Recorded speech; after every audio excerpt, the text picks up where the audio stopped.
দীর্ঘদিন পর চীনের সাথে বিএনপির আলোচনা অত্যন্ত গুরুত্বপূর্ণ ছিল। নিজেদের মধ্যে সম্পর্ক আরও গভীর হবে বলে জানিয়েছেন দলের মহাসচিব মির্জা ফখরুল ইসলাম আলমগীর। দুপুরে গুলশানে ঢাকায় নিযুক্ত চীনের রাষ্ট্রদূত ইয়া ওয়েনের সাথে বৈঠক শেষে এসব জানান তিনি। মির্জা ফখরুল বলেন, সৌহার্দ্যপূর্ণ পরিবেশে আলোচনা হয়েছে।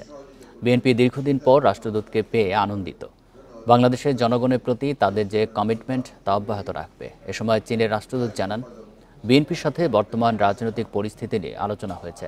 চীন বাংলাদেশের অভ্যন্তরীণ বিষয়ে হস্তক্ষেপ করবে না।